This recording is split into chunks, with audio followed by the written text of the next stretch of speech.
మత్తయి సువార్త 25వ అధ్యాయము. పరలోకరాజ్యము తమ దివిటీలు పట్టుకొని పెండ్లికుమారుని ఎదుర్కొనుటకు బయలుదేరిన 10 మంది కన్యకలను పోలియున్నది. వీరిలో 5 బుద్ధిలేనివారు, 5 బుద్ధిగలవారు. బుద్ధిలేనివారు తమ దివిటీలు పట్టుకొని తమతో కూడా నూనె తీసుకుని పోలేదు. బుద్ధిగలవారు తమ దివిటీలతో కూడా సిద్దెలలో నూనె తీసుకుని పోయిరి. పెండ్లికుమారుడు ఆలస్యము చేయగా వారందరూ కునికి నిద్రించుచుండిరి. అర్ధరాత్రివేళ ఇదిగో పెండ్లికుమారుడు, అతనిని ఎదుర్కొనరండి అను కేక వినబడెను. అప్పుడా కన్యకలందరూ లేచి తమ దివిటీలను చక్కపరిచిరిగాని బుద్ధిలేని ఆ కన్యకలు, మా దివిటీలు ఆరిపోవచున్నవి గనుక మీ నూనెలో కొంచెము మాకీయుడన్ని బుద్ధిగల వారినడిగిరి. అందుకు బుద్ధిగల కన్యకలు, మాకునూ మీకునూ ఇది చాలదేమో, మీరు అమ్మువారి యొద్దకు పోయి కొనుక్కొనుదని చెప్పిరి. వారు కొనబోవుచుండగా పెండ్లికుమారుడు వచ్చెను. అప్పుడు సిద్ధపడి ఉన్నవారు అతనితో కూడా పెండ్లి విందుకు లోపలికి పోయిరి. అంతటా తలుపు వేయబడెను. ఆ తరువాత తక్కిన కన్యకలు వచ్చి, అయ్యా అయ్యా మాకు తలుపు తీయుమని అడుగగా అతడు, మిమ్ము నెరుగనని మీతో నిశ్చయముగా చెప్పుచున్నాననెను. ఆ దినమైనను గడియయైనను మీకు తెలియదు గనక మెలకువగా ఉండుడి. పరలోకరాజ్యము ఒక మనుష్యుడు దేశాంతరమునకు ప్రయాణమై తన దాసులను పిలిచి తన ఆస్తిని వారికప్పగించినట్లుండును. అతడు ఒకనికి 5 తలాంతులను, ఒకనికి 2, ఒకనికి 1 ఎవని సామర్థ్యము చొప్పున వానికిచ్చి వెంటనే దేశాంతరము పోయెను. 5 తలాంతులు తీసుకొనిన వారు వెళ్లి వాటితో వ్యాపారము చేసి మరి 5 తలాంతులు సంపాదించెను. అలాగునే 2 తీసుకొనినవాడు మరి 2 సంపాదించెను. అయితే 1 తలాంతు తీసుకొనినవాడు వెళ్లి భూమి త్రవ్వి తన యజమానుని సొమ్ము దాచిపెట్టెను. బహుకాలమైన తరువాత ఆ దాసుల యజమానుడు వచ్చి వారి యొద్ద లెక్క చూచుకొనెను. అప్పుడు 5 తలాంతులు తీసుకొనినవాడు మరి 5 తలాంతులు తెచ్చి, అయ్యా నీవు నాకు 5 తలాంతులు అప్పగించితివే, అవియూ దాకా మరి 5 తలాంతులు సంపాదించితనని చెప్పెను. అతని యజమానుడు, భళా నమ్మకమైన మంచి దాసుడా, నీవు ఈ కొంచెములో నమ్మకముగా ఉంటివి, నిన్ను అనేకమైన వాటిమీద నియమించెదను, నీ యజమానుని సంతోషములో పాలు పొందుమని అలాగే 2 తలాంతులు తీసుకొనినవాడు వచ్చి, అయ్యా నీవు నాకు 2 తలాంతులు అప్పగించితివే, అవ్యూగాక మరి 2 తలాంతులు సంపాదించితెనని చెప్పెను.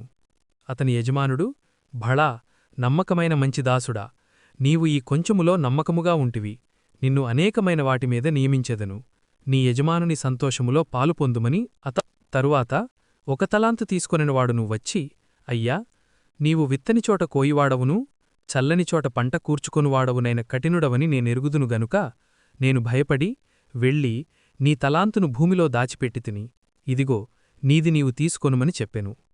అందుకతని యజమానుడు వానిని చూచి, సోమరివైన చెడ్డదాసుడా, నేను విత్తనిచోట కోయివాడను, చల్లనిచోట పంట కూర్చుకొనువాడనని నీవు ఎరుగుదువా?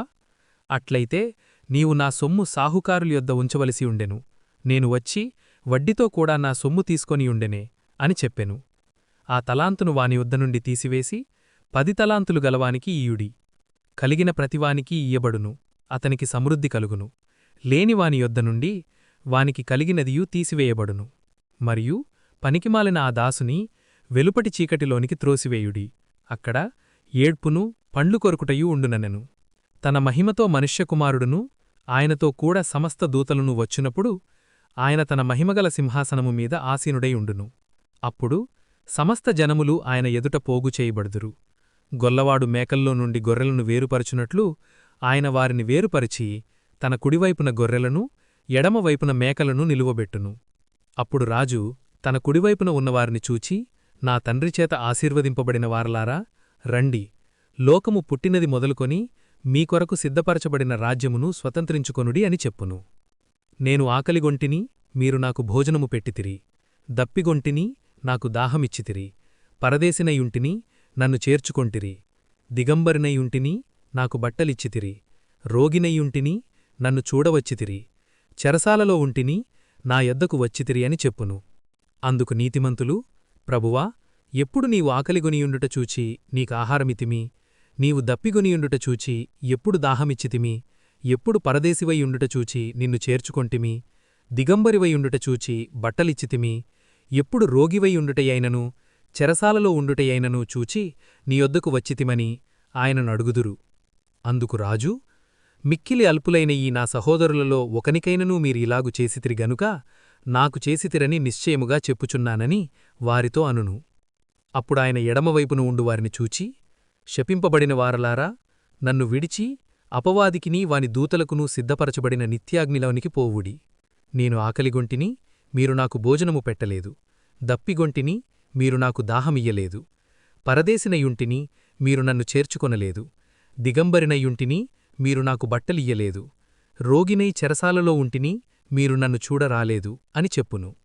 అందుకు వారును, ప్రభువా, మేమెప్పుడు నీవు ఆకలిగొనియుండుటయైనను, దప్పిగొనియుండుటయైనను, పరదేశివయుండుటయైనను, దిగంబరివయుండుటయైనను, రోగివయుండుటయైనను, చెరసాలలో ఉండుటయైనను చూచి నీకు సేవ చెయ్యలేదని ఆయన నడుగుదురు. అందుకాయన, మిక్కిలి అల్పులైన ఈ వీరిలో ఒకనికైనను మీరిలాగు చేసితిరి గనుక నాకు చేసితిరని నిశ్చయముగా చెప్పుచున్నానని వారితో అనును.